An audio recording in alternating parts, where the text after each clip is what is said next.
All right, up next, we've got Dan Dauwalter, Fisheries Science Director for Trout Unlimited. He's going to be talking about a brook trout conservation portfolio assessment and application within the Driftless region.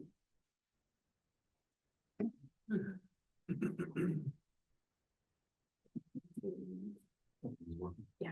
Yep. Yeah. All right, thank you for that kind introduction, Cameron. Good to be back in person. Good to see some familiar faces. And I often can't remember if I've seen those faces just on a screen or we've actually ever met in person, but good to be back in La Crosse. So I've been with TU's science program for 16 and a half years. It's been a while, and we've always, so we're a TU's science shop where we've traditionally been out in Boise, Idaho, but we work nationwide. And historically, we've been sort of set up as sort of this high-level geospatial assessment specialty because we have staff all over the country, often working out of their basements or back bedrooms or trailers in Ames. Providing tools to help staff understand their resource or their home watersheds. We started out with what we call the Conservation Success Index, evolved to this portfolio assessment, but essentially making maps with data and information and some science-based spatial products and combining them in different ways that are useful to help staff and programs make decisions. They don't make decisions for you. A lot of people are like, oh, that's wrong. I know that watershed, and throw the baby out with the bathwater, but it's, understanding the data, the context, the analysis, and trying to use information to make good decisions and strategic decisions. At a high level, it just helps you understand your landscape, maybe filter some things down in terms of maybe we should look at this watershed or this one and keep refining the landscape. But you ultimately get to the bottom here where it takes local knowledge, partners, to help you understand what the opportunities are to do restoration work or anything else in that place, right? But useful at a high level, but always gets integrated, funneled down to, professional knowledge and with doing staff and partners and partnerships, et cetera. I don't know what year, a few years ago, some folks in our shop developed this idea of a conservation portfolio for native trout. And the idea is pretty simple, right? Just like your stocks, right? You want a diverse portfolio. Has that portfolio effect? Diversity begets stability. You don't want to put all your eggs in one basket. You don't want to put everything into one stock. You want a diverse portfolio of stocks that have some buffering effects on the market. So you can think about that same thing with different populations of trout across a landscape. This is Amy Hawk, our former resource director, Jack Williams, TU's former senior scientist, came up with this portfolio idea and applying it to data sets that existed in the West, and this map on the right is Rio Grande cutthroat trout, but thinking about the diversity within populations across the landscape, right? Some populations are tucked up into a headwater stream. They don't move anywhere. They're just stuck there. And maybe that's fine for the time being. In other systems, you might have a population that goes down into a large river, overwinters, or seasonally migrates because there's food resources and maybe optimal temperatures for growth in that system. And in some cases, they may go between lakes and streams. And so the idea is to sort of think about from the resiliency of these species or Rio Grande cutthroat or subspecies of cutthroat trout, and what things might look like in the 2080s under, as climate continues to change, precipitation regimes, temperature changes, drought, frequency and severity changes, et cetera. This portfolio effect or diversity of what's on the landscape provides a better chance, or having diversity on the landscape provides a better chance to persisting into an uncertain future. So they, wrote that up, published it, received an award. It's just a good concept and sort of changed at least some of the thinking in the West about how to account for diversity on the landscape, right? We're not just managing for one type of stream and population, small isolated headwater streams and populations, but these big populations that have big movements between large rivers and streams. For those of you that know Eastern Idaho, like the South Fork of the Snake, huge fishery, right? These migratory populations often have big fish, and who wants to go catch small fish, right? So they're often associated with big fisheries, and so that big dynamic migratory population isn't the same as some little dinky population tucked up in some headwater stream. It's not a one-to-one thing. So I know that from an angling perspective, but also just from a conservation perspective. And again, just tying back to this, diversity begets stability as we move into sort of an uncertain future. So, one example of this, at least for brook trout, so we've applied this concept to brook trout in the east and the Great Lakes. For those of you that know the East Coast, salter brook trout are an example of fish that migrate between streams and estuaries, right? That's where the food is. They go out there because they're packed in these small streams, just like Casey talked about, density dependence. They want to get out of Dodge, go to these estuaries where there's abundant prey resources. So they get big fish. Anglers like to catch salter brook trout. So when we think about populations, there's some Western data sets, where they have each population characterized as, small resident fish. They don't really move anymore or express any behavioral movements. Others do between rivers and streams, lakes and streams, so forth, so on and so forth. In the absence of that information, we can think of the diversity of habitats providing the ecological template for expression of life history diversity, right? If we have a spatial unit, let's just say a watershed, and we have a large river, small streams, maybe a lake and whatnot, that diversity of habitat is there for potential expression of different life histories and behavioral behaviors. So from a portfolio standpoint, the way that paper was pitched is like where are the gaps in the portfolio? So if we think about a watershed, like what does it have and what is it missing? Is it just chock full of these tiny populations tucked up in the headwaters, or is there a fluvial population that migrates between streams and rivers? Fish get big, anglers like big fish. And just coming up with an accounting system. So like what exists in what watershed and what's missing, and if there is something missing, is there an opportunity through restoration or some other management to facilitate that, migratory dynamic or whatnot? And maybe it's connectivity work, right? Because culverts often isolate fish up in headwater streams and they can't move if they want to move. So it's just really a simple accounting system to think about what's on the landscape, promoting diversity, life history diversity, and with the idea again that diversity begets stability.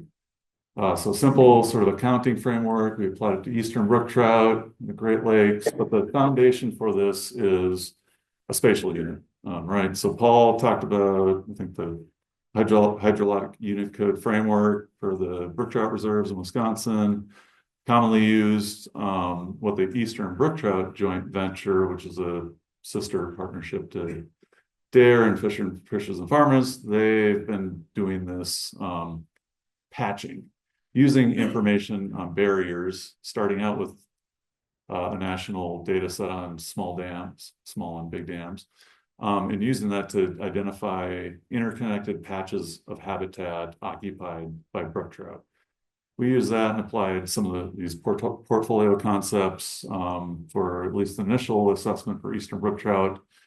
So, okay, let's say we have an inventory of barriers, and then we can break up the system into different patches or populations of brook trout and have a spatial unit that's maybe has a little more granularity than a Huck 12 or a subwatershed or the other ones that people use.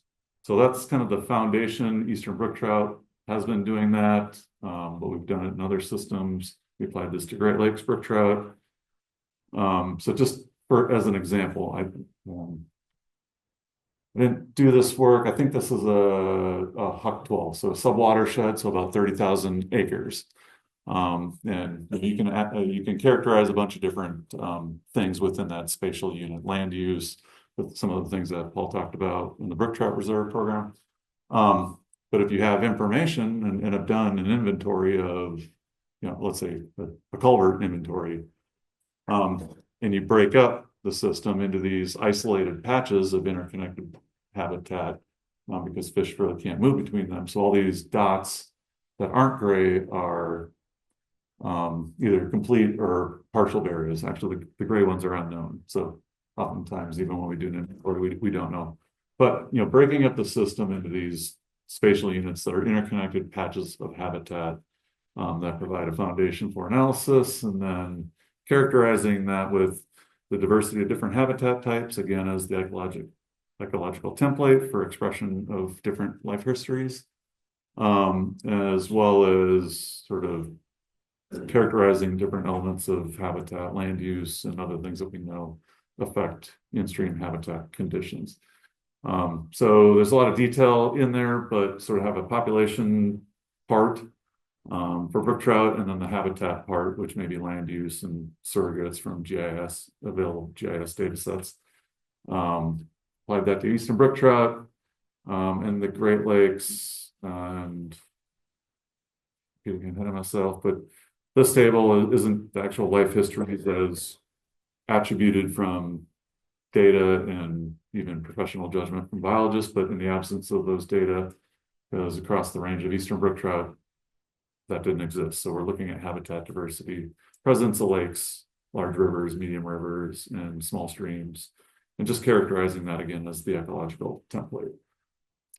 So again, lots of detail hidden behind the curtain there, but just another example in the Great Lakes is coaster brook trout, right? The migratory life history, they go up and spawn in streams, and they go out to the lake where all the food is, and they get big.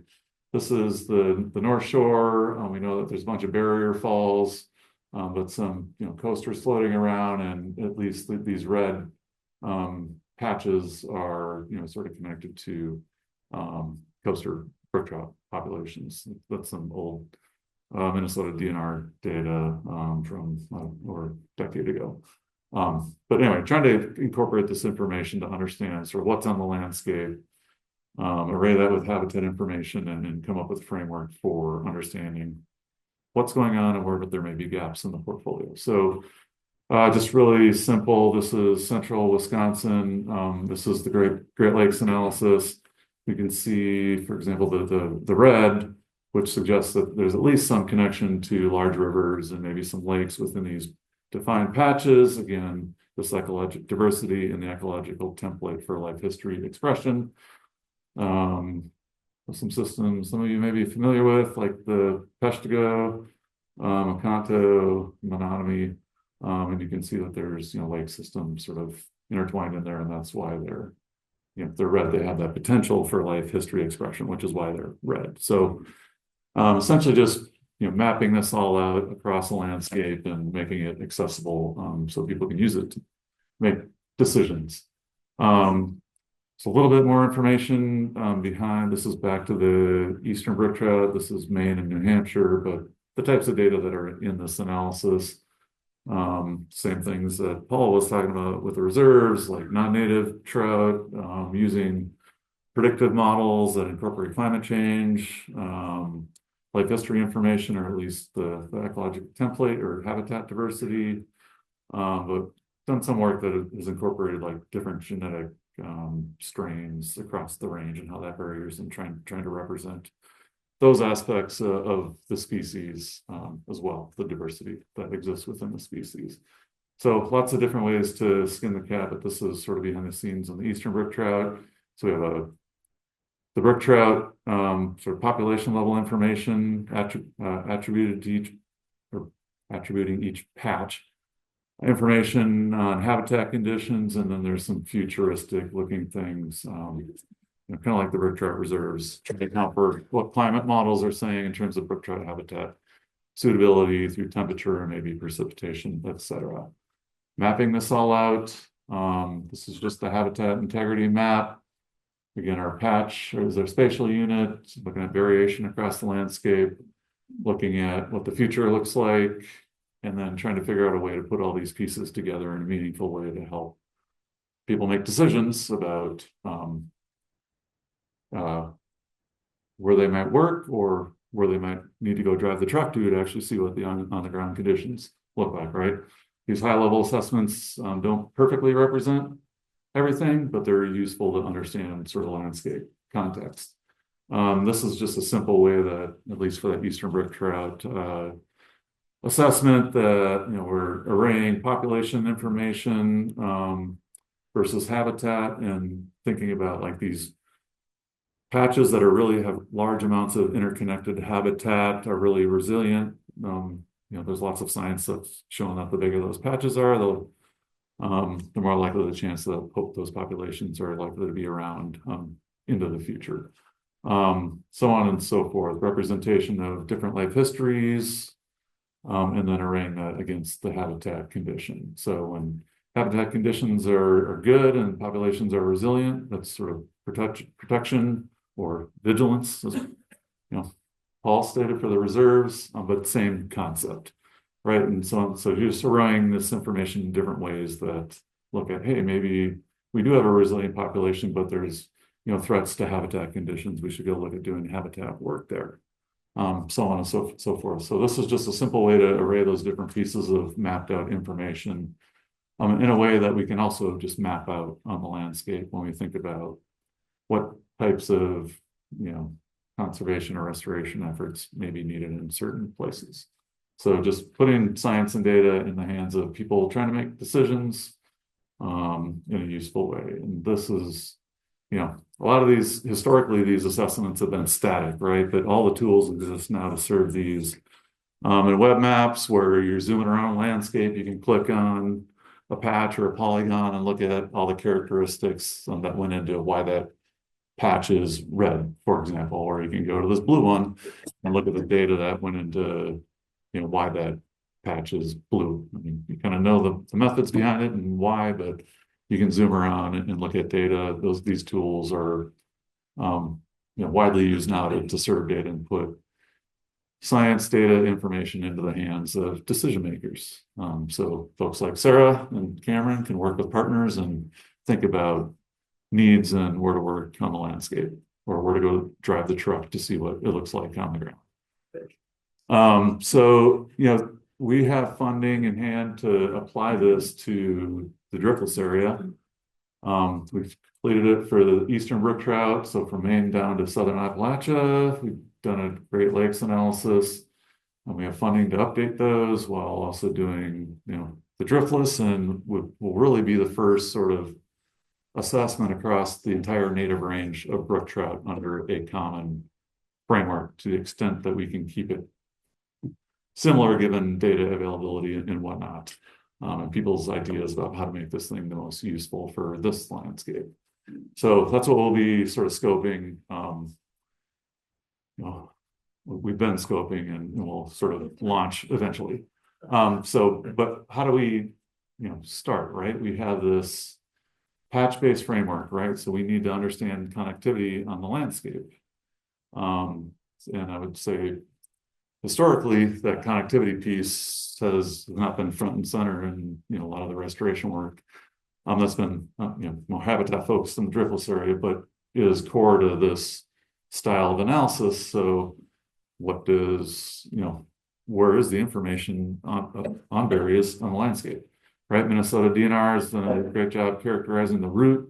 There's probably another watershed or two that's missing on the map. Monroe has completed their county partial Vernon, and this is from 2 years ago. So this is data out of the Great Lakes database in addition to Minnesota DNR's data.